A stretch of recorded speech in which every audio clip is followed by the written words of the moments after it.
Good afternoon, everybody. Welcome to First and Ted. We've got a Victory Wednesday. I'm, of course, Ted. Aaron from 49ers First Takes is my co-host.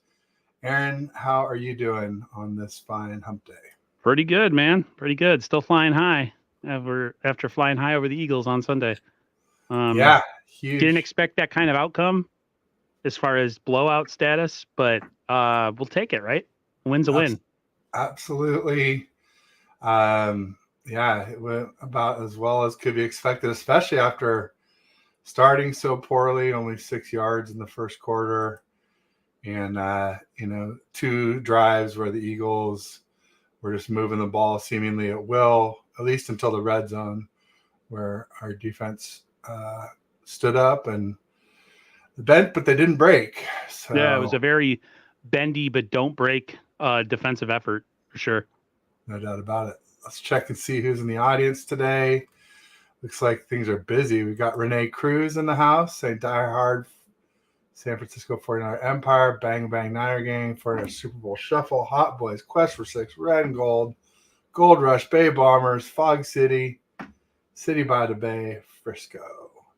Pains me to say Frisco, but I guess that's cool now. I guess the one that is not cool is San Fran. When I was growing up, I felt like I was always told, don't never call it Frisco. But I think hip hop has had an influence on that in the younger generation. California love song from Tupac. They do say Frisco in the song. So, I mean, that was from 1996. So, yeah, well, sure. That must be what did it. And folks like that. So, it makes me look old and out of it, but that's not hard to do. So, 49ers throwback in the house, Fernando. Thanks for tuning in, Faithful. Make sure y'all hit that like button. Hit the like button, hit subscribe. If you're on TED Talks Ball, make sure you get on over to 49ers First Takes to Aaron. Give him a like and subscribe. Same thing if you're on Aaron's channel. Do the same for me. Really helps us. Also, if you're on a browser, just open up 2 tabs. You can watch both at the same time. Just make sure that you mute one of them, or else it can get a little bit confusing and echoey. Thanks in advance, everyone, for doing that. And I'll jump in here in just a second. I'm just doing what I was preaching and opening up another tab to watch on Aaron's channel here. So, are you a 49er preacher? No, that would be Terror Dome.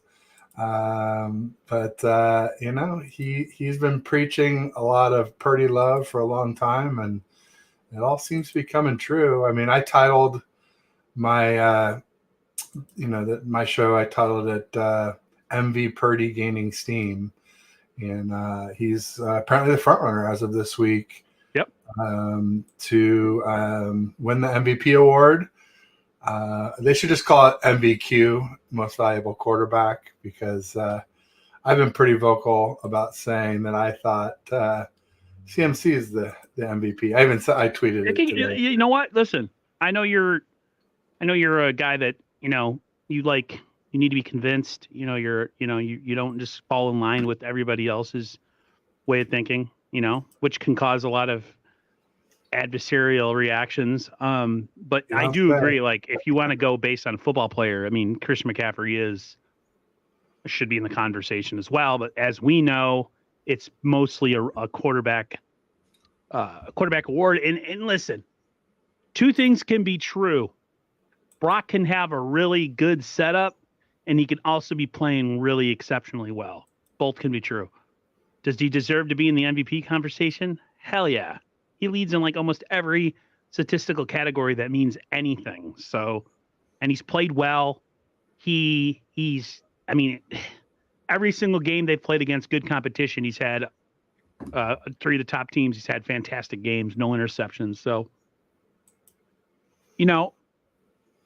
maybe 6 weeks ago, I was like, I don't know. But, I mean, he's definitely in the conversation. And the way I look at it is when guys like Peyton Manning won, I mean, Peyton Manning had, 2 good receivers and a tight end and a running back. He was pretty loaded himself too, and he happened to be pretty good. So I'm not going to sit there and penalize Brock because of what he has with him, So I'm me, I've been a Brock supporter from jump, but I'm also a guy that will listen to other people's arguments. and not just be completely like blinded by the Brock. You know what I mean? So blinded by the Brock. There you go, Manfred Mann and the Earth Band. Bring it back. Only the old folks will get that reference. Bashar in the house, 49ers. Say my go guy? people. Nancy Cameron in the house saying hi to Aaron. She said Hello, Nancy. To everyone earlier. Raphael, we already saw. Bryant Culp in the house. Smash the like button, everyone, like Corey Davis. R.I.P. Corey. R.I.P. Corey Davis. Prayers up for him, his family, everyone who knew and loved him. He'll live on in all of our memories. I wish I had gotten a chance to get to know him better. But I can tell from everyone else who was really close with him that he made a huge impact on everyone, and he'll be missed greatly. So, condolences to the family. Let's win it this year for freaking KP, man, or KD. Let's win it for him. Come on, Niners, step your ass up. Let's do this. Yeah, and someone was saying, maybe it was Ryan yesterday, No Borders was saying, it's not just 6 for Corey because he wanted like 7 and 8 too. So, let's be greedy. I like it. I'm greedy too. If we can win 6, then why not bring the next one? Why not do Jordan when they won a 6 and he was doing like the one, he kept doing it, So that reminds me of a topic from yesterday and probably a good thing to discuss today. Sorry if I keep cracking my neck on your stream. People think there's something wrong with me. A little stiff. Hey, as long as you can, it doesn't stick and you're like, ugh. Right. They're all good. Yesterday during our show with the No BS TED show with Ryan from No Border Sports, he was saying we were talking about draft priorities, and all off season we talked a lot about right tackle as being a draft priority, and I'm starting to feel like honestly it's not as big a priority anymore. I feel like McKivitz is doing pretty well. I don't know. I'm just curious to get your thoughts on that. And then Ryan was saying, I said something to the effect of, yeah, we definitely need to draft a tackle because we never know when Trent Williams will retire.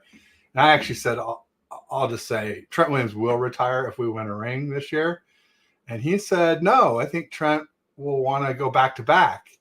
And I'm like, I just don't know that like the chance of going back to back versus the chance of 100% chance of going out on a high note after all these years. Like, he's like, I would do that. I'm like, well, Ryan, you haven't played 12 years in the NFL, it takes a toll on your body. Yeah. If I was Trent and I won, I'm out. That's what I thought. I'm out. That's sort of what I thought too. With a guy that has physical limitations himself. And then you think about an NFL player the size of Trent, who has all the stuff that he's dealt with. Oh, I'm not going through another training camp and off season and then another season. No. If I get a ring, I'm out. See ya.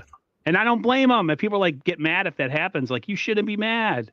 The Niners should have a plan in place like they did with Joe Staley when he bounced. You know what I mean? If I'm the 49ers, I got to cover myself twice. Double cover yourself. I don't know, maybe bring in a free agent in the off season and also draft an offensive tackle too. Whatever order you want to do that in, So yeah, if I'm Trent Williams, we win, I'm out. Thanks for the memories. Thanks for the ring. I'm going to go retire with all my billions or millions and with the ring on his big ass hand, dude, no way. There's no way because why would you? No, what if the next year you lose in the wild card round? It's just or don't even make the playoffs, or you don't make the playoffs, because there's no guarantee. That was sort of my point. You take the sure thing, you go out on top, you got your Hall of Fame career, you're golden. Not like anybody would blame him for not winning the Super Bowl, but people are funny with that kind of stuff. I'm telling you, man, this Niners team, Ted, if they stay healthy, they have a really good shot at winning the Super Bowl this year. I really do. I really believe it. There's been years where I've been a little questionable with some of the players, but I mean, just everything. You check all the boxes, even quarterback. We have a quarterback who we don't have to worry about having to carry. He's all right. He's all right. What was the thing with Jimmy? We knew he was going to have one of those games at some point, and we had to, cover his ass where the defense has to play absolutely lights out and it's still not enough. I don't get that with Brock. Do I still have PTSD and get every time I see Brock throw over the middle? Batch is like, you still get PTSD from that? I'm like, yeah, dude, Jimmy screwed me up bad, and I love Brock, and I'm still like, oh, he made it. Okay, good. No. Yes. Yeah, no doubt about it. John LeJoie in the house. Red Jet Shell in the house. John LeJoie. Yay. Hope Red everyone's Jet's having a great day. awesome. It's greater now that you're here, Shell. Thanks for being here. Let's see here. Another thing that was interesting, I thought, from my conversation with Ryan yesterday was we were talking about the Seahawks this weekend. It looks like they've got Lucas and Cross, both their starting tackles are back now finally. And I said, if Kenneth Walker comes back, that's a concern for me because I feel like he's a really legit running back. And Ryan said their running game doesn't scare him. He says all their guys are pass blockers, their O-line. And I just felt like, I don't know, I felt like when we played them, I said that they were missing their tackle on Kenneth Walker on Thanksgiving. And the same thing with Cowboys. They're still both out for that game. And I don't know. I just, Gino's not a world beater or anything, but, DK and Lockett and Jackson Smith and Jigba are really good wide receivers. And their tight ends are nothing special, but they can all block and catch. I don't know. Maybe I'm overreacting, but I would hope that Kenneth Walker wouldn't play this weekend. It would concern me more that if he was playing than if he wasn't, obviously. But maybe that's not saying much. They're not. They have players and they can play. And I feel like they're going to play a better game this coming Sunday than we got from them in Seattle, just because their backs are against the wall. The Niners win, and some other stuff happens. The Niners can win the West this Sunday, which is awesome. I think the Niners will come out fired up, just for the fact that they have a chance to win the NFC West. I do guard myself, and I think the Niners need to guard themselves with a little bit of letdown, just because, you're coming off of essentially a payback game for the NFC Championship, right? And all the players can tell you don't mean, but it did. It certainly did. You don't come to the game wearing all black just to go play another team. Like, they were going for a funeral, but it wasn't theirs. And like I said after the game too, we haven't accomplished anything yet. The Niners have not accomplished anything. Yes, we beat Seattle in Seattle. We beat the Eagles in Philly. It's got to keep going, because if we win out and they lose one game, the Eagles, we get that number 1 seed. So everything should be a concern, but everything should not be an over concern. You know what I mean? Like Kenneth Walker, their receivers, they're an NFL team. They're going to come to play. I just think it's the battle of, attrition and how things just end up working out. And I think that the 49ers will find a way to beat Seattle. It's crazy, man. Like, they're better, man. I'm going to be there. Oh, you're going to be at the game? Absolutely, yeah. This is the one game. Are we going to get pretty much count on every year? Is that I'll be at the Seahawks game at Levi's? Are we going to get your play-by-play Purdy ranking update? There wasn't much fanfare for Number it today. 6, number 3. Oh, he's number 10. Not much number fanfare. 15. In fact, I was going to double check to even see if it even sent, because I don't recall. I didn't check for any likes, but I don't recall any. Comments.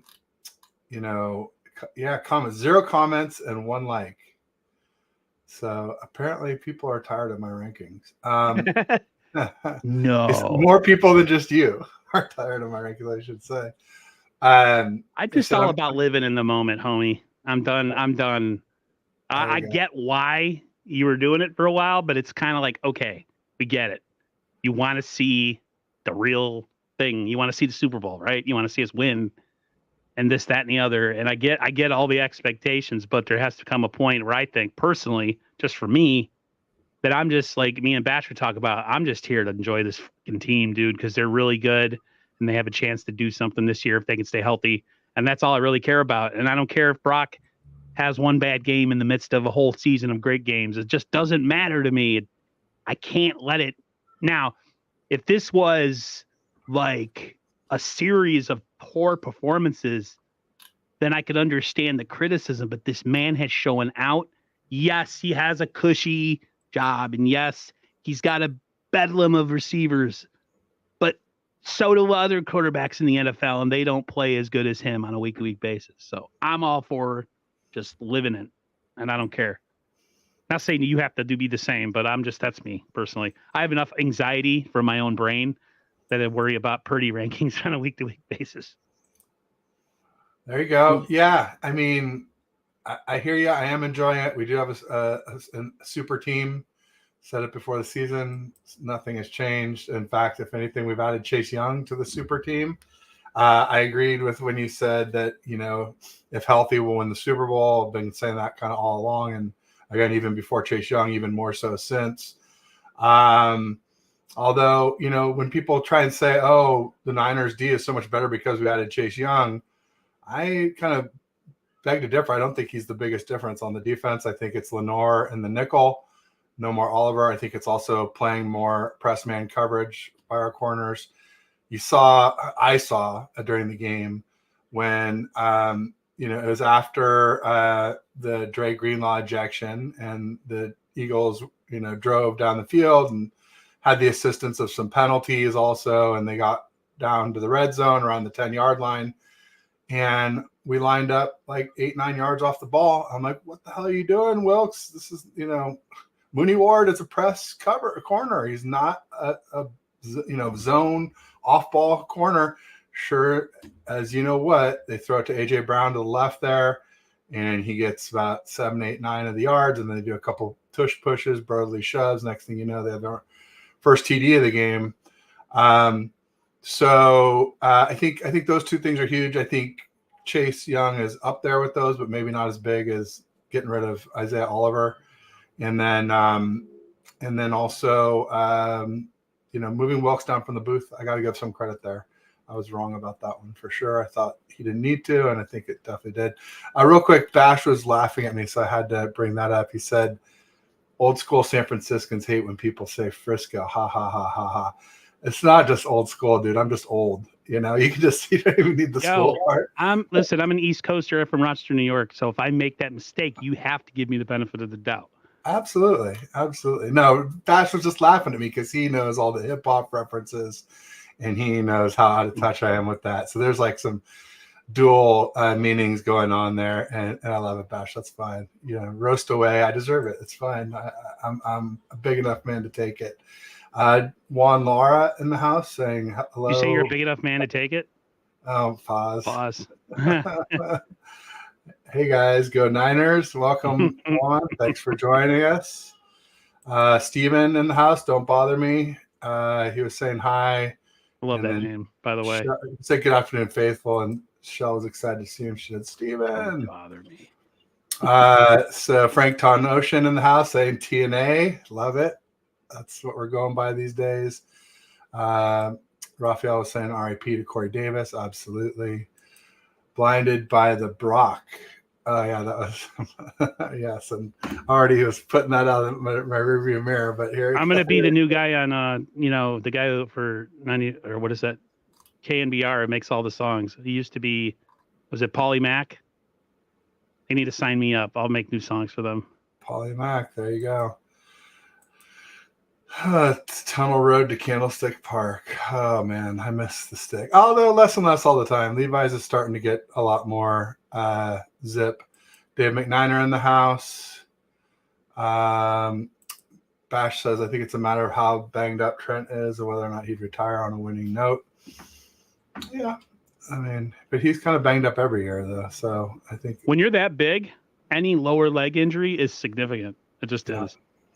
We never. I was watching the other day? I was watching the other day? I was watching some Larry Allen highlights. God, was he good? Yeah, he was incredible. Nate Newton, Larry Allen, Kevin Gogan, Mark Toney, all those Cowboys linemen. This is like arguably the best offensive line of all time. And Nate Newton, I'm just saying, he's a Hall of Famer. Did I say Ray Allen? They all should be. Larry Allen. Man, when I watched Trent move, I watched a highlight where him and Aaron Banks were going. It was I forgot what play it was, and I'm just like, man, that's a lot of heaven and earth moving in one direction. Dude, I would be out. I'd be Well, like, if I'm a 195-pound DB, I'm falling down on purpose. There's no especially way if in you hell. loop Kittle out there or Juice Check or someone else to chip in too, no doubt. Dash says we never draft tackles. That's the problem. Well, I wouldn't say we never draft them. We just, drafted one from Notre Dame that turned out to be a pretty big mistake. Not a huge mistake. I mean, I'm more positive about McGlinchey than most. We just reached on him is all. He shouldn't have been number 9 overall, but he's a good run blocker and obviously left something to be desired in the pass blocking. Javier Rios in the house. Que pasa, amigos? I think he meant not amigos. What's up, Javier? Yeah, there you go. Amigos right below. Where is Purdy and Ted's rankings? Well, since you asked, here we go. Since you asked, I mean, I was going to try and inject it anyway, but I wasn't sure if Aaron would just like quit the show if I did. Thanks for asking. I bumped him up one spot I had him at 5 to 8 last week. This week he's 4 to 7. Last week somebody asked me, "Hey, is 5 to 8 is that elite?" And I was like, "Not really. 6, 7, and 8 are not elite." And I'm even backing off that now. I'm gonna say with Rodgers and Burrow out, there's only 4 elite quarterbacks in the NFL. So he's like right on the cusp, but I'm not gonna call him elite just yet. He had a really great game against a really quality opponent. Scoring 6 TDs in a row is incredible. It hasn't been done in forever. So really happy about that. They weren't like long bombs or whatever, but he took what the Eagles D was giving. So I'm happy for him for that. No turnovers. He was 10-11. He was like 10 of 11 versus the blitz. Something crazy. He's amazing. He's amazing for a guy we look at and we worry about his stature. For some reason versus the blitz, where Garoppolo is at his worst. That kid is at his best. I mean, Garoppolo is Captain Choppy Feet, right? Choppy, choppy, choppy, choppy, choppy, cave in, take a sack. Or throw a pick. Or do something really dumb, like fumble the ball. And then there's Brock. Like I said, I have PTSD. I'm always waiting for the worst to happen. And Brock continually Brock's going to get me to the point where when something bad does happen, I'm going to be like, oh my God, really? You said I had zero faith in the fourth quarter of the NFC Championship game. The moment we lost the lead, I knew it was. I didn't have any faith in Jimmy in that game. No way. And I'm not saying Brock would have done it either. I mean, he's been. I can't say the Niners have just kicked everybody's ass who they beat this year. So the Niners haven't had a chance to play a real close game. So in a way, it's kind of like not his fault. It's not our fault that we're beating everybody by 15, 20 points. You know what I mean? The only way to get better in close games is to be in a lot of them. And we haven't really been. So that's true. I mean, I'll take the front runner action as long as we're in front when it counts. Yes. I'm fine with blowing people out in the Super Bowl. That's good. Hell yeah, dude. You wouldn't want a Super Bowl where in the fourth quarter, it's like they're resting the starters and we're talking. We've had a couple or 3 already like that. A couple. The Broncos and Chargers. Dolphins, yes. Yeah, I guess technically a blowout. I felt like it was closer earlier on, but yeah. Yeah, I remember the San Diego Chargers one leaving. I actually left wherever we were early to go home. And I remember getting the paper the next day. You should have saw my wall when I was a teenager. I had it was just like, how girls put up celebrity posters of like really cute guys and stuff. With me, it was just like 49er crap for a long time. I think I had it up there for a good year before I took it down when Dallas won the next Super Bowl. But I had like all the clippings from the championship game. One of them was like Eric Davis running it back. I forget if it was like it wasn't the local paper. I think it was like forgot USA Today maybe. It was like, I was like a teenage girl with that. It was so funny. That's wild. I got some other folks I wanted to call out being here. James Dernall coming to us from across the pond. What is up? Thank you for coming through, man. Appreciate it. Perna's curse wheel landed on the Eagles. We going to get the number 1 seed? What the heck is Perna's curse wheel, man? Am I the only one who doesn't know what this is? I don't know what Pernest I curse think wheel it's is. I think it's a British thing, if I'm guessing. But why would the British be that into the NFL? I don't know. Fill us in on what that is, James. We're all curious. We got our guys from the UK that are into the 49ers really big time. Oh yeah, I mean definitely. There's the 49ers for the UK. And I'm thinking. I'm really. I told them. I said. I messaged them. I said, if we got to do a show together, and I said, if we get on, dude, we got to do a weekly show, something like Niners Worldwide or something. Like, got it. Like, first of all, I love foreign individuals. Anybody who's not American, I love everybody. So I'd be cool doing some 49er content for people from the UK. I'm all ready to go with that. There you go. We got Jess from East Coast Red and Gold in the house. And you are way behind in the comments. Holy poop.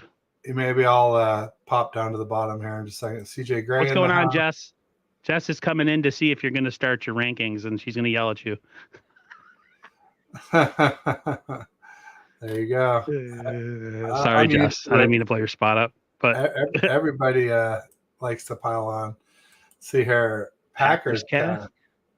Is that supposed to be 49ers cast 1?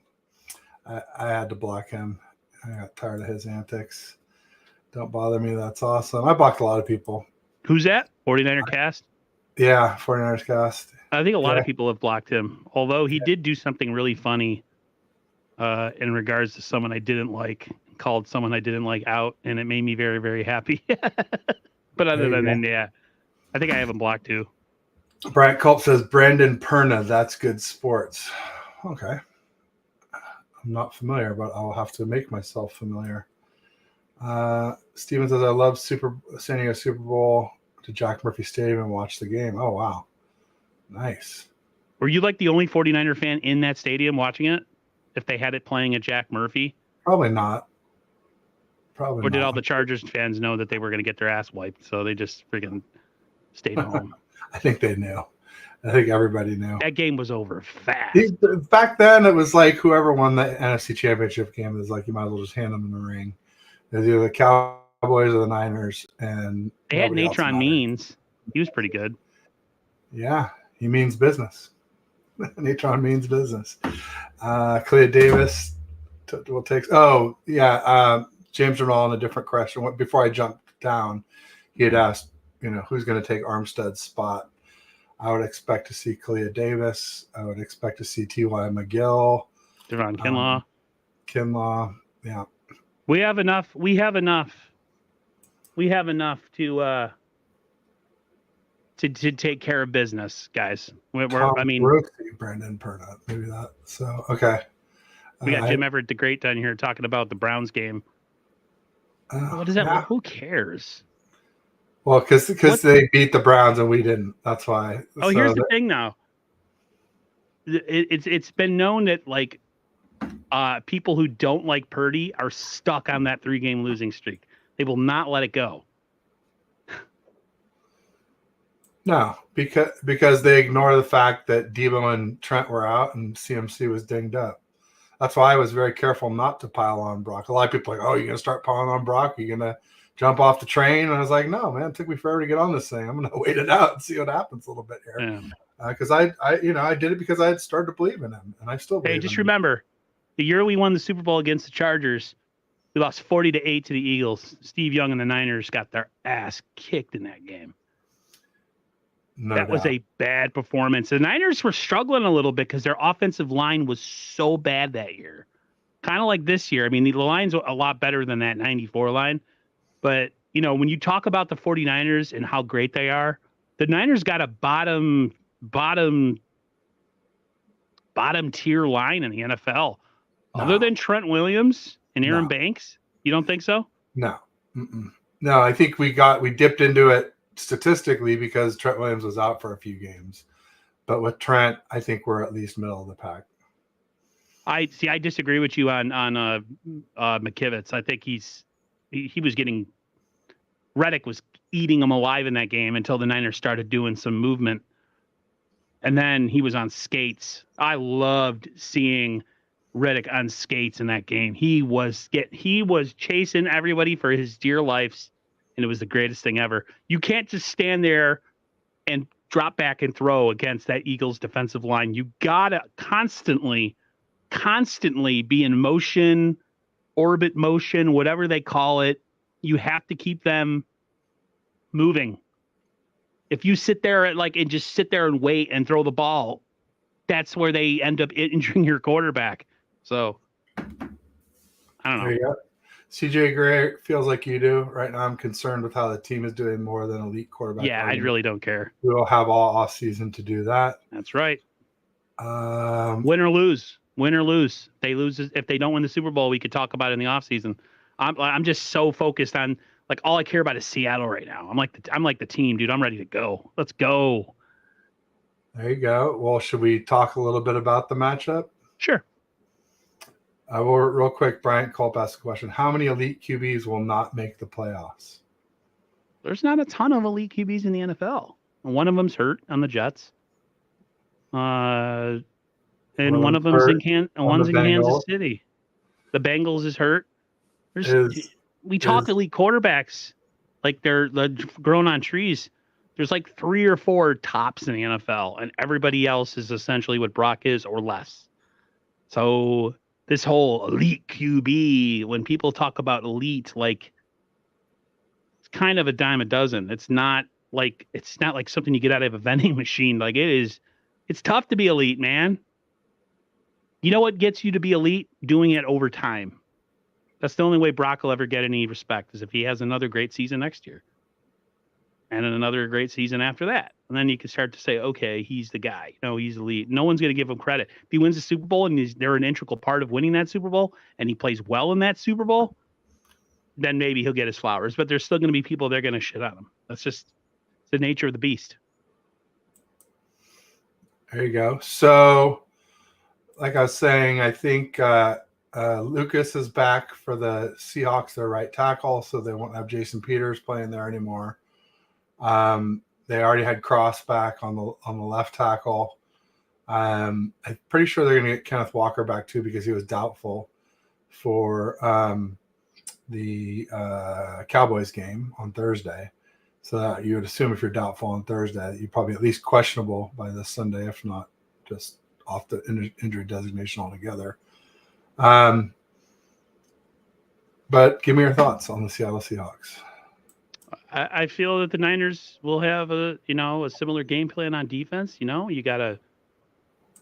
He's not a quarterback who has elite movement skills. I think they talked about it going into this game. If you were on Twitter during the game, and if you kind of paid attention to the Niners in post game, they were talking about how, the Eagles were a team where you can't just rush the passer with reckless abandon because of the ability of the quarterback to move. Well, Geno is the complete opposite. Okay, he's essentially a pocket passer. He can move a little bit. So the Niners are going to go back to getting to play a quarterback where they feast on. And I really think defensively they can play a very similar game where they just are going to clamp on the outside and rush the passer and force Seattle to run the football and have to be effective running the football. I'll be interested to see without Armstead how they play against run defense, if it's affected in a negative way. I just think this 49er team, to be honest with you, Ted, is just a focused group who has one goal in mind. And even if they start slow against Seattle, I just don't see a way that Seattle comes in there and whoops their ass. So it doesn't seem feasible. Injuries is the only thing that can derail this thing right now, the way it's going. And I expect the Niners to be able to do pretty much what they did in the game in Seattle. Run the ball, play action. Pretty much what the Niners do, run their offense to its fullest capability. And I'm looking forward to this game against Seattle. The Niners got things to take care of. They got that division title on the line, possibly, if they can win. And forget it. Is it Minnesota or Green Bay loses? What's up, Charles? If Minnesota or Green Bay loses and the Niners win, they win the West, I think. I forget the exact way it goes, but Tommy Huxley says we're on shorter rest than them. Yeah, I know, but I think we're a better team, and I think the better team will win in the end. My only concern is that the 49ers will be a little bit coming off of a high. I wonder if you kind of feel the same way, that the Niners kind of have to avoid a little bit of like a fall back to earth with the Seahawks. Yeah, I think we definitely had it against the Browns. Part of it was injury, but part of it was the team just didn't look ready to play. So yeah, I think there's a natural letdown after you get up for a game, and it reminds me of something I saw today. I saw somebody clipped out a piece of Fred Warner's podcast with his wife, and he's like, "Oh, we all wore black. I had no idea we were all wearing black." And I'm like, "You lying SOB." There's no way like 7 or 8 people all wear black, and it's just like, "Oh, we just all thought it was going to be their funeral." Coincidentally, I'm like, dude, that's like your nose is growing, bro. Um, but yeah, I mean, just that kind of thing. Like we were so hyper focused on the Eagles. I know right after the game, Kyle said, "Oh, we're just focused on Seattle or the Seahawks or whatever next." But you can say all you want, but the reality of the situation is that it's easier said than done to keep your focus. Like if we were playing like we did against the Eagles, and I agree with what you're saying, but I think there will be a letdown. And then, yeah, we're losing Armstead, who's huge in run defense. Throw in Kenneth Walker back, who's huge running back. And again, I think it's Lucas, their right tackle, coming back. Oh, we got Skip Bayless in the chat. Check that out. I've seen Skip around before. He's a big fan. No doubt about it. Of you, obviously, he's in your channel, though. So there you go. He says, the only MVP is Dak Prescott. How about that? Yeah. Just remember to throw that jersey out in the garbage when he doesn't win it. No doubt about it. Now, and somebody said earlier in the chat that Purdy's better than Dak. I agree. I don't know if Dak is an elite quarterback. But yeah, as far as the Seahawks go, they've got obviously a really good secondary, but the rest of that defense is a little bit suspect, right? I mean, you've got an aging Bobby Wagner who is still good against the run, still a great tackler, but he's not much in coverage anymore. Jordan Brooks, who had the interception against us on Thanksgiving Day, he got injured in the Cowboys game. I don't know what his status is, but he's listed in red on our lad's depth chart right now. And then, Leonard Williams is a good defensive tackle or defensive end. Where it's a 3-4, so defensive end is sort of more like a defensive tackle in our system. Jaron Reed is all right. He's kind of aging out. Mario Edwards, I don't even know who he is, honestly, is the other defensive end.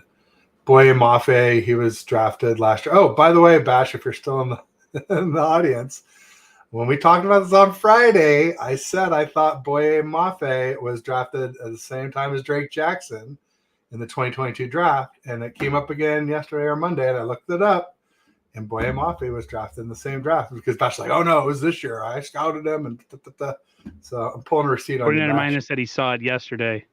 Oh, okay. And he said you already said. Okay, all right. I didn't know you were watching yesterday, though. So. My whole thing, too, when we talk about 49ers versus Seattle, the Niners right now are playing. I mean, the number 1 seed isn't ours. It's still the Eagles. So the Niners, I think, based off of what they want to accomplish, to be resting on your laurels when you haven't even secured your final playoff seeding would be foolhardy. By nature, do people sometimes let down in games against lesser teams after beating a really good team? Yes. I just think this team is too well coached. I think this team is just too talented. And if anything like that happens, I expect it to go away quickly. I don't think I don't know, man. I'm starting to become, I can't say overconfident with this team, but I'm starting to become where I see matchups against lesser teams, and I'm like, they're going to take care of business. I just don't see it any other way.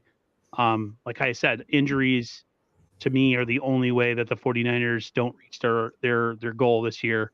And you know, if we play Philly again, there's a good chance Philly's going to play a lot better than they did this time around. So, and I think Seattle's going to play better than this time around. Especially if Dallas Goedert's back and they've Yeah. got Shaq Leonard and maybe some of their injured linebackers are back, like Zach Cunningham or Nakobe Dean. I don't know how bad Nakobe Dean's injury is. My whole thing too is, let's go make a move. Let's make a move. If they're going to go sign Shaq Leonard, let's get ourselves Zach Ertz. I like Zach Ertz. Let's go make a move for Zach Ertz. I think Zach Ertz is, would be a great compliment to Kittle. And we don't even need him. He's essentially extra. Well, Dwelly down, Zach Ertz up. So yeah. I think we need him. I think we need a pass catching tight end because we know Warner isn't. So, Randy Daytona says no more spending. Not when you're trying to win a Super Bowl, homie. Spend it all, baby. You gotta go. You gotta do it. Right in the middle. Go all in. Get it all. No, he's like the ATM is closed. Well, the report says that the Niners are among the top team interested, but if it happens, it would be next week. So it's not saying that the Niners are going to get him, but I think it would be a great move. The 49ers have made a couple of moves, man. The move to acquire, Redney Gregory, and then we eventually acquired, of course, the edge from the Commanders. Why is his name escaping me right now? Chase Young. Chase Young. And then there's this safety that I don't know about this safety that everybody was talking about that we acquired, though I guess is pretty good. Logan Ryan. He's all right. Logan Ryan. He's all right. Yeah, I had no idea who Logan Ryan was, to be honest with you. I was a little off the street. A lot of people were like, he's going to be like Deshaun Gibson off the street. Right. Well, that's what a lot of people were making me think. They were making me go, ooh, whatever, And I was just like, we'll see. No. Sports Junkie. How is he better than Dak? I don't understand. Debo made him look. Debo, I think you meant, made him look good with Yak. Yeah, in that game. But if you look at Purdy's Yak percentage, it's actually lower than a lot of the top quarterbacks right now. Yep. And his Yak percentage one of my arguments. MVP years. Down. His Yak percentage in MVP years, where they showed other quarterbacks during MVP seasons, he actually has the lowest Yak percentage of a lot of them. Yeah, I think there was like 4 higher and 1. Doesn't he lead the league in like air yards too? Like, I'm not sure about air yards, but average yards, which does count Yak. So anyway, he's doing better than a lot of people are just making sweeping generalizations and they're not paying attention to the facts because they don't watch the games. That's right. They're box score junkies. They're like, he played bad. He only had two touchdowns. This will be interesting to see this weekend how Dak does against the Eagles. He's typically kind of owned them, had pretty good ownage against the Eagles. Perfect comment. Dak's been riding through a cupcake schedule. He's going to drop off with a look of the teams he's going up against in the home stretch. Randy's a washed bum. Randy Gregory? Are we having a little bit of infighting here right now? What's happening? I think he's talking to Jim Everett the Great. But who's a Randy on the Rams? But when the wolves come hunting, he throws it to us. That's right. Yeah, Raphael made a good point. He said Purdy this season is 4-1 and Dak is 0-2 versus winning teams. So, yeah, that's huge. If the Finns guy got fired because Terry took a phone call and did a flip, Malkoff has to go. Oh, it's one of your people, Aaron. What are you going to do? Dom DeSanto. What do you mean, one of my people? Italian. I mean, I know you're Sicilian, but he's a big fat freaking Italian guy. I don't like him. He's like a disgrace. I don't like him. Big slob. Man, bro, that was Greenlaw, and somebody touched me, and I'm in the midst of playing, and my adrenaline's going. That guy's would have been eating his teeth. I give him a lot of credit for pulling off that punch. He pulled that punch. He did. Man, oh man, that would have been nice to connect on that guy. Who the hell do you think you are? You're a security guard that's supposed to be up in the stands, not being a personal protector of their mouthy head coach who talks a ton of s all the time, and then he's got it's the ultimate bully scenario where you got a guy that runs his trap, right, a yapper, but then he's got someone watching his back. It's like perfect. I mean, if that doesn't fit into the whole, the 49ers needed to go out back and whoop the bully in the back, like that nothing. I mean, that was the perfect scenario. The bully mouthed off and Dre Greenlaw almost knocked him out. Like it couldn't have got any better. I have my brother. At least it would have been worth it then, I'd love it if he had knocked him out, because as it was, it's like he barely even touched the guy. He gets ejected. It's like, I thought it was so bull. It's funny that my brother, talk about Italian. My brother got a couple of these boxing gloves you could hang in your car. One of them says Ireland, the other one says Italy. Yeah, nice. I like it. I'm a half breed, but my Italian side, he's like an American Italian, which means he probably calls sauce gravy, which nobody in their right mind in Italy calls sauce gravy. It's only the American people. So that was just Long Island that did that. The people of Boston, gravy. Nobody calls it gravy. My mom, when she watches Diners, Drive-Ins, and Dives with me, and we get those American Italians on there, oh my gosh, my mom loses her mind. We're just shut up. It's so bad. Hiroski says, Ted, who do you think we make a move for? Daniels, Penix Jr., or Caleb Williams? I mean, we made a move for a quarterback, and look how that worked out. So I don't think we'll be making any moves. I think that first-round pick will be used for a tackle. We may move up for a tackle, but I don't think we'll. I'm the Niners. I'm with a team that doesn't have a lot of holes. Yeah, I'm taking some picks, and I'm trying to align myself in a spot to go get an offensive tackle. I'm still going to. You cannot go into the season next year and not have a plan at offensive tackle. Even if Trent Williams decides to come back, you have to make it to where your drafting is almost to say he's not coming back. And then if he does come back, then you have a guy you can kick at right tackle for a year. And then when he retires, the perfect transition, boom, he goes over to left tackle. Niners aren't wasting their time on a quarterback. We got our quarterback. His name's Brock Purdy. Exactly. Got to let go of the fantasy of this big arm, big guy quarterback with the huge arm and this and that. I don't think Trubisky has that fantasy. He was just saying to mock me, because as if I want to get rid of Brock Purdy. No, it's fine. It's fine. But I just so you know, I think that was like an inside jab there. What do you think about the 49ers letting go of Ty Davis-Price? TDP? I mean, how? TDP we never see, so who cares? I can't believe Honestly, that. I don't care. I really don't care. I mean, he's a third-round running back, so you knew it was his destiny, dude. It was like, what third-round running back has ever made it on this team? So you knew it was just a matter of time. And we needed safeties, right? We lost Huff, and then we lost what's his bucket? George Odom. Odom, yeah. Yeah. For a couple months at least, if not the whole season. So with a bicep tear and surgery. So Laura says she wants homemade Italian meal from my mom. She's on her way. Yeah. I'll let her know. CJ says we're going after the 1 seed. That might be easier said than done, because even if the Eagles lose to the Cowboys this weekend, we still have the Ravens on Christmas Day. Yep. And a lot of the power rankings have us on top now, and guess who's number 2 in most of them? The Ravens. And that's the Niners. Niners haven't accomplished anything yet. That's it. I was really happy after the Eagles game, but then I'm like, really haven't done anything. We're doing what we're expected. Sound like what's his name from what's it? I Love Lucy. We're doing what we expected to do. We're doing what we are expected to do. We got to go out. The Niners have to win out, essentially.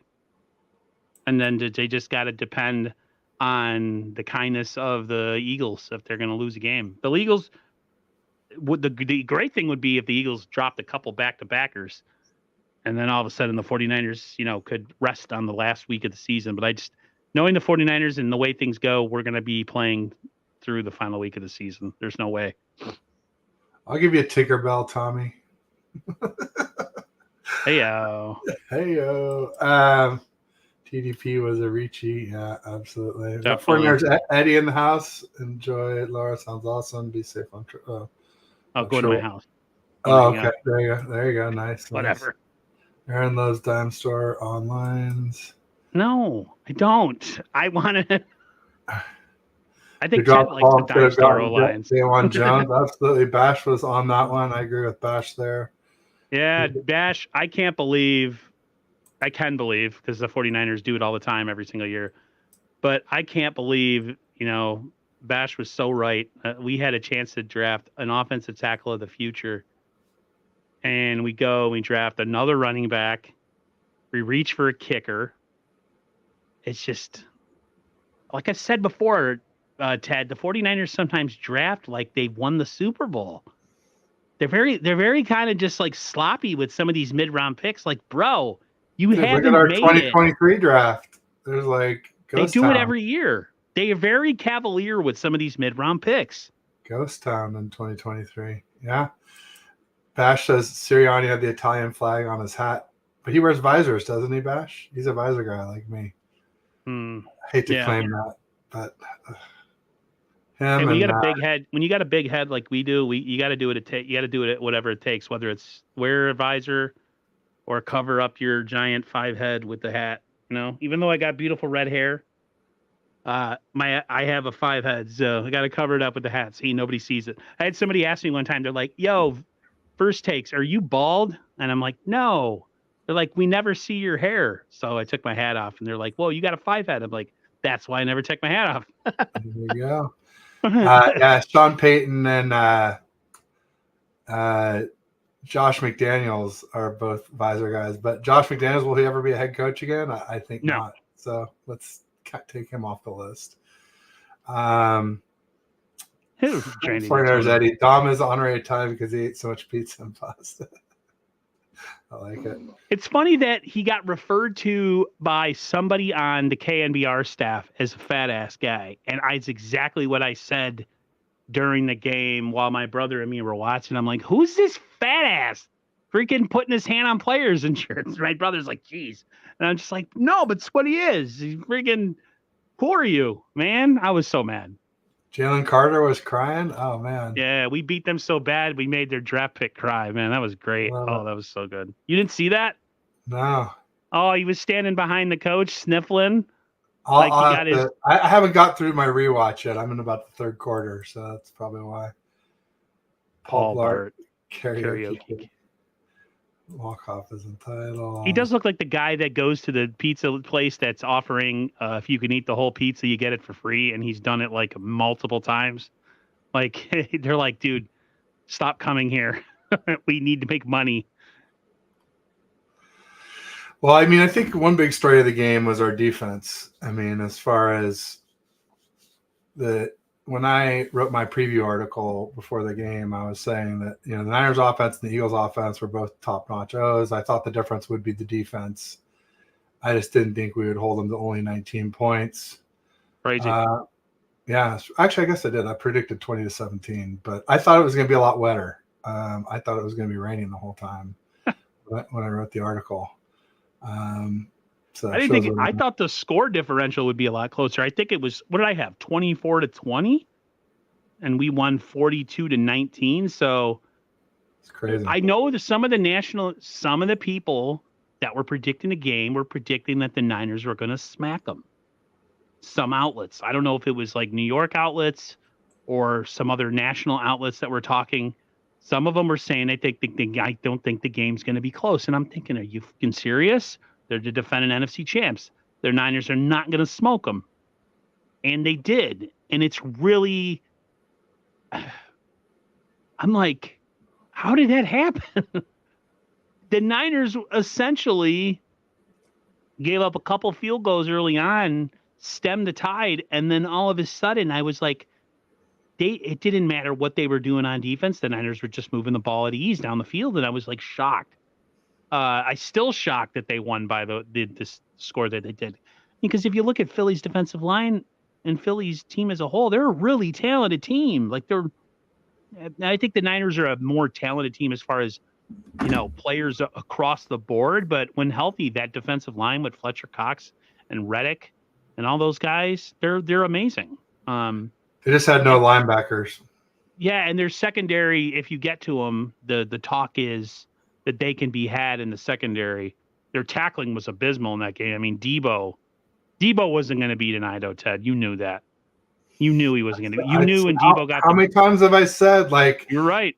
That I fell in love with the whole will get you the Ayuk fluff thing. yards and the easy games, but when push comes to shove in the tough games, Debo's a guy you want with the ball in your hand. And that's right. You are right. And the one thing about Ayuk I noticed is Ayuk doesn't really show up in big games per se. It's Debo. Yeah, Ayuk will make big catches and stuff, but he's not the guy that you go to if you're needing a score to close out a game, to put a game on ice. Him running that second touchdown where he got a bunch of yak yards, waving to the crowd. I actually waved to the crowd too I usually don't do that kind of stuff because I'm always like, oh, they're going to come back. Someone's going to get hurt. I was just like, bye-bye. See ya. See you in a month or so when we face you in the play. Like, dude, oh, that was beautiful. And I kind of fell in love with the whole Ayuk thing too. And I think this is where me and Bash have, like, when we want to argue, we always say, like, Ayuk is a really good weapon, but as far as a receiver, like top receiver, he's not that. He's just not. If we want to be realistic with, as a whole, the Niners have a really good set of weapons, but if you kind of break them down individually, they're not exactly like top 5 guys. Debo's not even really considered a wide receiver. Debo's like a running back / fullback / whatever. So I think what it is for this offense and for what we like to do and our particular brand of ball, it all works.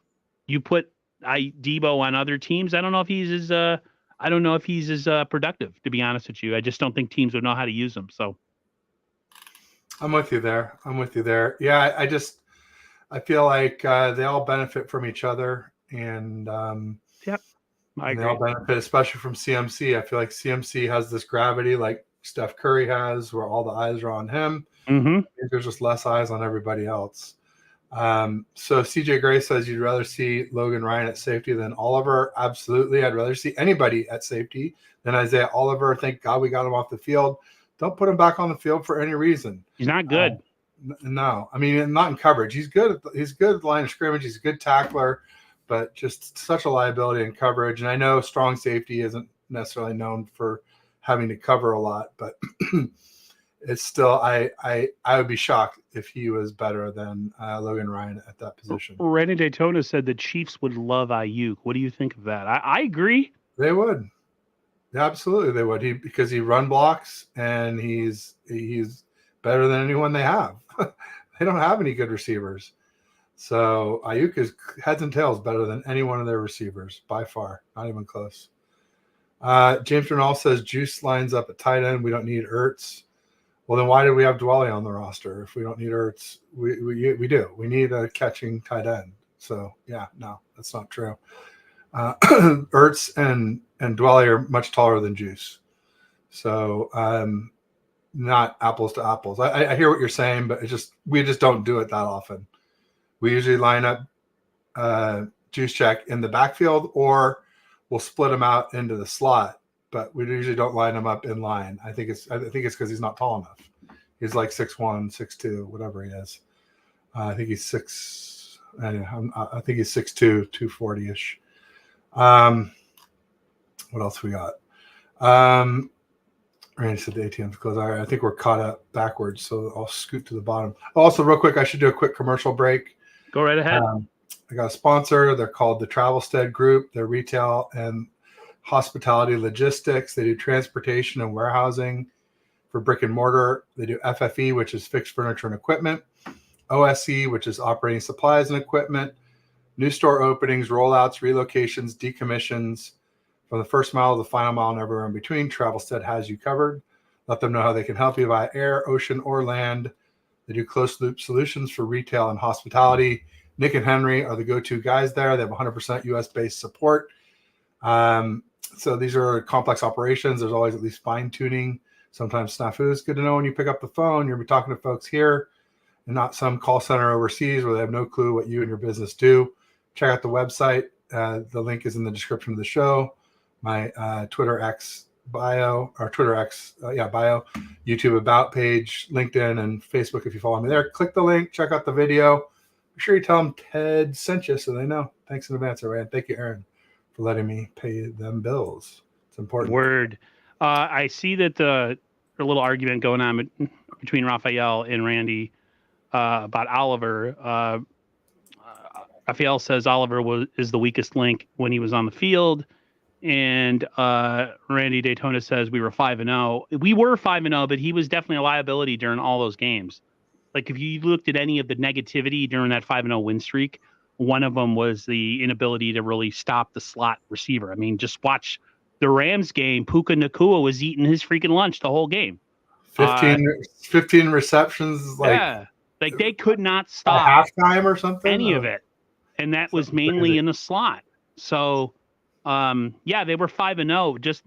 Just because you're winning doesn't mean that there are flaws or holes in your team. I mean, any 49er fan who's not a complete homer will watch a game and be like, yeah, we won, but only people like some of the Bills fans that I live around here were just like completely blinded. Where like there's nothing wrong, everything's roses. It's like not there. Puka Nacua looked like a Hall of Famer, like Bass said against us, and that was mainly because Oliver was covering him.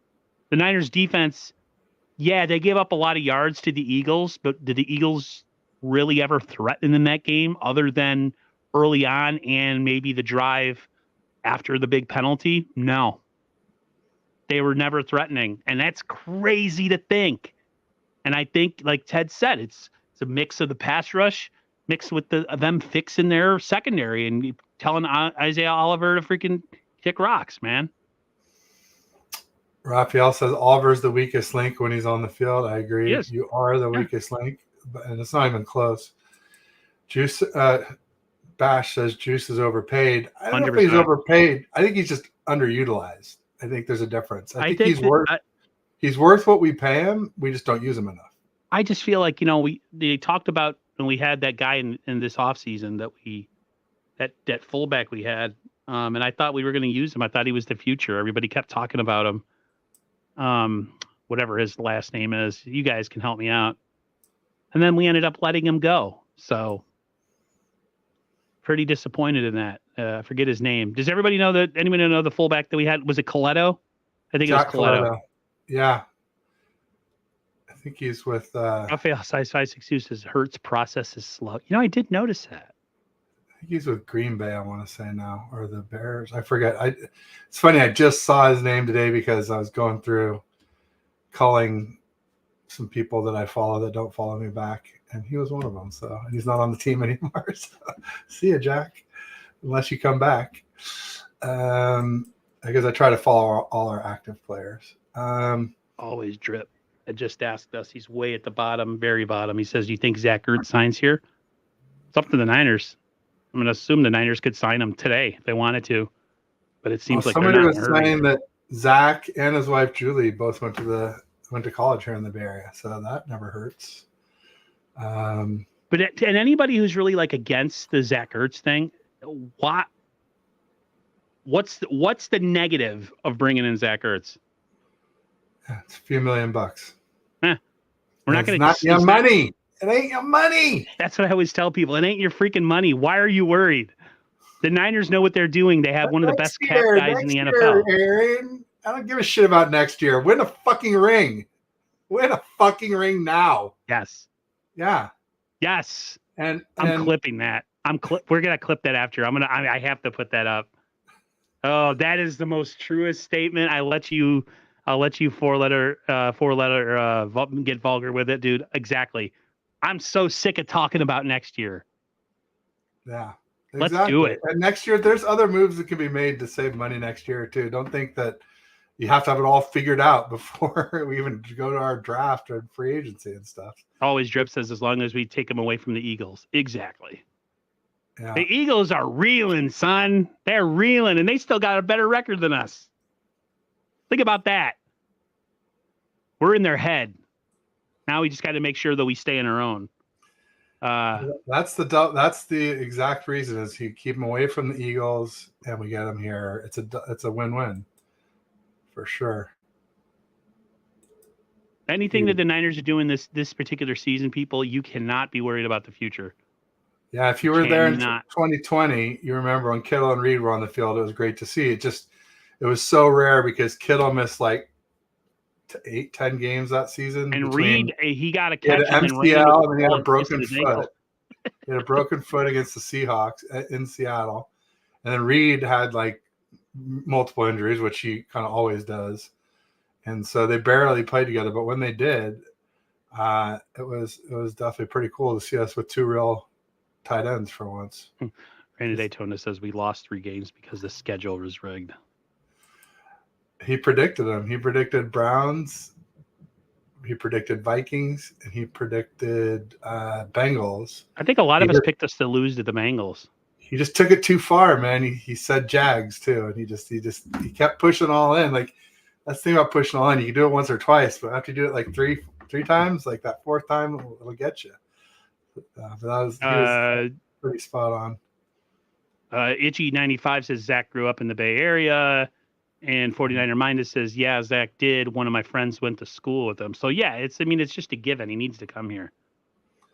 It's written in the stars, people. It's written in the stars. He's got to come here. It's destiny, man. It's going to happen. I sure Randy Daytona, always double down, baby. Yeah, you got, dude. Yeah, I mean, I've been saying, like, as far as my draft needs next year, like right after tackle for me is like a tight end who can block and catch. And Ertz is not a blocking tight end, but like we're not replacing a blocking tight end. We're replacing a catching tight end. And he's a very good catching tight end still, even at this advanced stage. So I'd love to have Zach Ertz. Absolutely. I think the 49ers should. I'd love to get another running back at some point to replace TDP too. I think the 49ers should move on from Brandon Ayuk. You do. Yes. Somebody said that, or you do? I believe that. I believe that they need to get a draft haul for him, and I believe that they should. They got to do something in order. Because I look at the freaking Chase Young on this defensive line, and I'm like, you cannot break that up. You got to find a way to keep that together. You got to. A lot of people think he'll stay for less. Yeah, I don't. That's why I said a lot of people. If it's me, especially if I win a ring and someone wants to offer me some money, bye. Yeah. I'm trying to secure my family's future. Love you, brother Bosa. Got to go. Bye-bye. Yeah. What else was there? There was something else. James Darnell says, wash your damn mouth. BA is a god. I like Brandon Ayuk a lot. I mean, I wouldn't be sad if we kept him, but I mean, I'm thinking maybe more like Hufanga's money since Jair Brown is playing pretty well. Maybe it's Hufanga's money, and I don't know where else you got to pull from. Maybe the cap will go up. Well, the cap usually goes up more. Yeah, it's true. A good sign. DJ Grayson said he's young. Chase Young's getting paid. Yeah, I just sucks, man. I mean, and I mentioned and maybe draft another defensive lineman. I don't know. And I mentioned picking up a running back or drafting a running back next year. Well, Frank Gore Jr. comes out next year. So I saw that. He looks just like his dad, too. Oh, my gosh. Yeah, spitting image, no doubt. He is a spitting image of his pappy. Hope his knees are the same as his pappy's. And they can... Until then, I think it's going to be Mr. McNichols, Jeremy McNichols, who's on our practice squad. I think we're going to elevate him to the 53-man roster at some point here and protect him because he's our only running back on the practice squad. He was pretty good in preseason, if I recall correctly.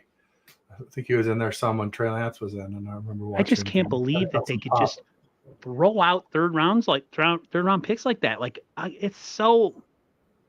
it's so Well, how much does a wasteful. third round pick cost? I don't know. They're probably How much- more than the league minimum, right? And so that could be it. It could be. Oh, James Jernal made a good point.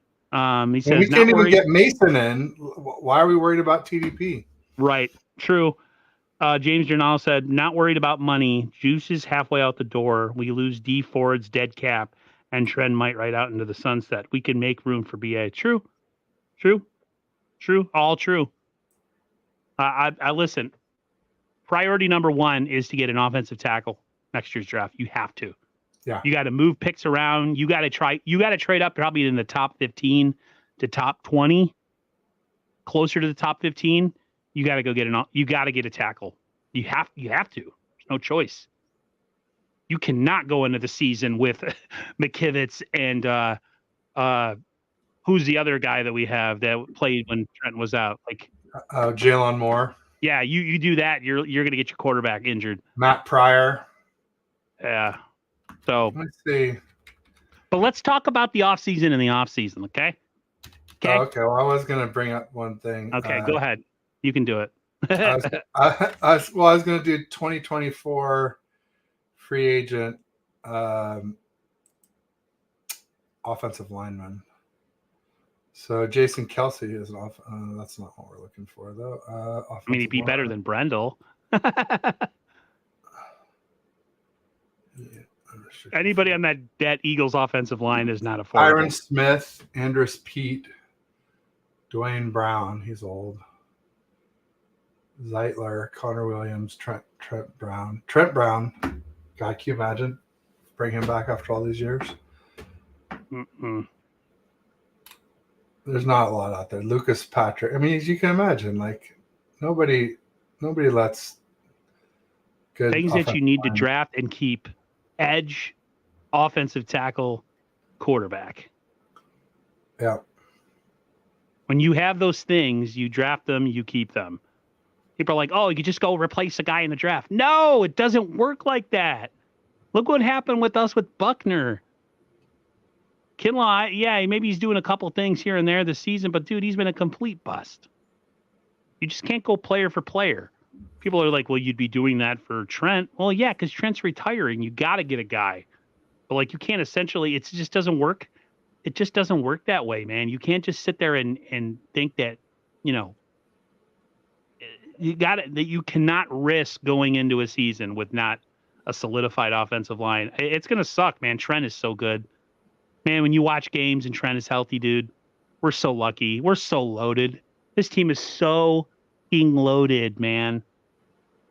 It's ridiculous. This is like a renaissance era right now of the 49ers. We got to live in this era and just enjoy it because it's not always going to be like this. You know what I'm saying? Like, this is insane. Probably not in 2 years when Purdy gets paid. Right. Purdy's probably going to get paid if he keeps playing well. And I think he'll be a better quarterback for it once in 2 years, People are like, oh, in 2 years. But I think he'll have gotten even better. I don't think Purdy's a slouch. Does he benefit from his weapons? Yes, of course. All quarterbacks do when they have weapons. What's he supposed to do? Not throw to him? Tell him to bench him? Yeah, can you put him on the bench? I want to see if I could do it without him. No. Joe Montana, yeah, that Rice guy, sit him on the bench. I'd rather throw to Mike Sherrard. Like, are you kidding me? No. Steve-O Supremo in the house. So even our punter is solid, right? He doesn't have the length, pause, but he has the boom, He gets it high and lots of hang time and not long gross punts, but very long net punts, and that's all that matters. Raphael 6562 says, how many Hall of Famers are on this team right now? Trent, Fred, Kittle. Christian McCaffrey is definitely going to be a Hall of Famer. He's a Hall of Famer right now. Kittle should be. Steve-O, we got to talk. Where is it? Who asked? How many Hall of Fame? Let's not talk about that right now. I don't want to. I don't want to look into the future. I want to. I want to be. I want to be in the present. I think Debo will make it. Now you're getting a little crazy. Let's talk about reality here. I do. I think Debo will make it. Ted's like, kiss my ass. Freaking shit. If Mooney Ward keeps playing like he has been the last 2 games, he'll make it. They're all Hall of Famers. We're gonna be like what's her name, giving out cars. You get a car. You get a Hall of Famer. You get a Hall of Famer. Oprah. Yes. Bosa. You get a jacket. You get Bosa. Absolutely, yeah. And people say, "Oh, he needs all this help around him." Dude, he was like literally the only pass rusher on the team. So shut up. Freaking triple teamed. Yeah, okay. Like really. Let's go down that rabbit hole. No doubt. Yeah, one guy and you expect him to carry the defensive line? Are you kidding me? There you go. Always drip in the house. He and Debo do kick returns, right? Who else thought Debo looked amazing doing kick returns? I was worried about him getting hurt, but I was like, dude, this dude looks solid. He looks like he's built for it, No doubt. Yeah. No. It's just QB accuracy rating, 10-yard splits are individual stats that he is elite at. It's true. Yeah. I just, I think playoff games and playoff type games, you could have Debo return kicks. Just you're not going to do it every week. It's too risky, in my opinion. I think we've pretty much covered everything we came to do today. Yeah. Great show. Yeah. Great audience interaction. Thank you, Aaron, as always. Absolutely. Any other? What you got coming up? Anything you want to? I have me and Raj tomorrow at 9 p.m. Eastern. Me and Bash this Saturday. I think it's on Bash's channel. Me and Bash, it's kind of, because he's got things going on sometimes. So, but it should be earlier afternoon. I think we did it at 6 p.m. So, which was like 3 p.m. Eastern on Saturday. It seemed to work out pretty well. So, those are my 2 shows. I'm actually kind of working on something with the 49er UK guys. I'm going to see if they want to do something this week. They have like a 4-hour. They're 4 hours ahead of us, so I got to figure something out. But I was watching their show. 5 hours ahead of you. They gave me a shout out and called me one of the big guys, and I was just like, meant a lot to me. Yeah, no, they're great. Paul and Lee Galland and Nick Ludlam and all them. I need to meet up. I need to go out there and meet up with them. They can go take me to some bars or something. Oh man, even though I don't drink. That'd be fun. Well, let me know when you go. I'll try and get a hall pass. Big bruiser motherfuckers going out there. Me and you. People are like, who are these big honkers? You should have seen the size of the Scottish guy that was there at the game, man. He was like 6'8", 450. I mean, the dude was just fucking giant and wearing a kilt. He was 6'8", 450. I have a friend who's about 6'8". He ain't 450 enormous. Though. I felt teeny tiny next to him. I was just like, oh my god. That is. Yeah. 49er Minus says, which means I have to stay on YouTube and not quit. There you go.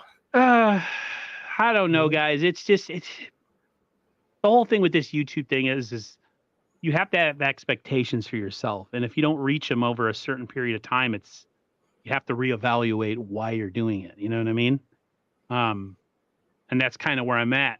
I have a lot of friends and a lot of people that I really like. And that to me is what makes it difficult and why I flip-flop so much. You know what I mean? So all you need to do is just get better co-hosts, dude. I mean, come on. It's so obvious. I need to start kissing better ass, I guess.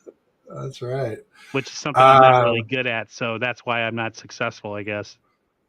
No, it's just, these things, they go, you have your ups and your downs. I'm done with the messaging and trying to set things up with people that have big names. It makes you feel cheap that you have to sit out there and be like, hey, let's go on your show. Oh, you can only have me on for 10 minutes? No, I'll pass. Oh, you can have me on, but you got to be done early. It's like there's all these rules, and I'm just like, you know what? Let me just F with the guys that I already do it with, that we have a good time doing it. And we'll have our shitty 20 views that we have during our live stream. And there's nothing you can do about it anymore, man. Like it is what it is. It's hierarchy, you know. There's Hang the in toppy there. top. No, Just hang so, in there. It'll turn. It'll turn. We're all rising, and eventually we will all make it to where we want to be. It may not be on that initial timeline. That's all. all I But we gotta will, say is, that, we will all I make mean, it. we could pay for subs like some people do that we know Oh Jesus! No, on never. Twitter, or not. See, I'm on TikTok and on YouTube. Like, oh, No, that was that 49ers cast guy I was talking about. That guy's the worst. Pays for everything. Didn't never earned a damn thing in his life. So what do you got here? I was gonna mention my stuff. I've got okay. my weekly show, Faithful Dogs, tomorrow at 2 p.m. Pacific, 5 Eastern, with Mike from the Man Cave. He's a Browns fan, great guy. If you haven't checked us out, please do. I got Behind Enemy Lines Friday morning, 9:30 a.m. with the lovely Candace Hagens. She's great, Seahawks creator, but we won't hold that against her. And then Bash, 3 p.m. Friday, Nice. 6 p.m. Eastern for Balling with Bash. I've got to come out and meet you guys. Yeah, You, do. Laura, Bash, everybody. Oh, we gotta go to a game. I know. Oh, also, I was going to mention something too about like, hey, yeah, even if the Eagles win or the Cowboys beat the Eagles, like we still got the Ravens Christmas Day. We got the Seahawks this weekend. I'm not predicting a Seahawks loss when I was saying a letdown. It's sort of like what I said about the Browns. I thought we would have a letdown. I predicted a letdown versus the Browns. You were right. But I predicted a win. I just didn't expect all those injuries. So I don't expect a bunch of injuries this week.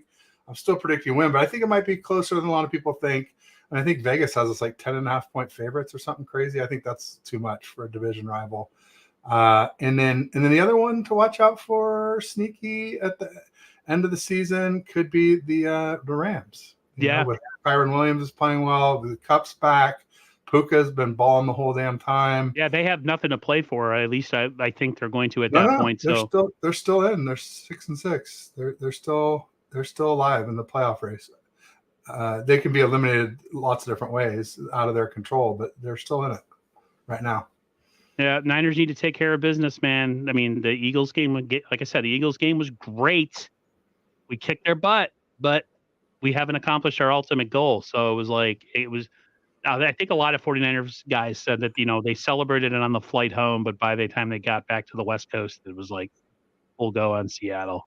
I'm pretty sure that these guys don't need to be instructed and told and motivated to get ready for another opponent, because I mean, what are you getting all that money for?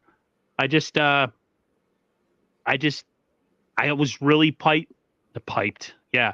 I was really hyped after that game, but or soon after, I remember tweeting something like, we took care of business, but we accomplished nothing. And people are like, oh, you got to learn to live in the moment. I'm like, I did, but I'm past it. It's like, the moment's over. I lived in that moment for about 2 hours after the game. And then I'm like, all right, let's go beat Seattle. Like, we haven't done anything. I saw some score predictions here. Did you want to make one? Sure. I'm going to go and say we win 31-19. I love it. I'm going to say 28-20. Okay, a little closer. Yeah, I think the Seahawks are going to come in motivated to try to derail us. But we're the better team. Absolutely. Everywhere you slice it. More talented. We have the better quarterback. We have the better weapons. We have the better defense. So it's just a matter of stopping that initial push that teams have when they come in, when they essentially don't have anything to play for and they're trying to spoil you. Get past all that and then get into the real, the girth of the game, the middle part. Pause. The meat and potatoes. 49er Minded says 32-17 was his prediction yesterday. We're close. Cool. Well, we think alike, Bash. Bash always has to get my opinion when he sees something ridiculous. It's like, I've got to ask Aaron about this. I forgot what it was. And I'm like, oh, like anytime I see someone half dressed, all of a sudden has a YouTube channel and they have all these subscribers, and Bash is like, what is your thoughts on that? And I'm like, oh, the fact that they're half dressed and all of a sudden they've got 1,000 subs out of nowhere and they suck at football and they have no idea what they're talking about. Like, he knows that I'm going to flip out on that. So he likes to put me in a mental space with that one. Yeah. What do you think about this? There you go. We got a big guy in the house, Jupiter size. My son's been doing a lot of planets. Oh, I know her. Panels. Oh, sorry. Her. Sorry. Pardon. Jupiter size. My bad. I'm gonna smack you, Ted. And I don't want to call a woman big, that's for sure. But Jupiter is the biggest planet, so that had to be the meaning of the handle. So she's a big deal. Let's say that. If not big in stature, she's a big deal. Maybe I Hell yeah. spin it that way. But welcome, and we are wrapping things up though. So I will just say thanks to everybody who came out. Thank you, Aaron. Peace. Go Niners and beat them Hawks. See you, everybody.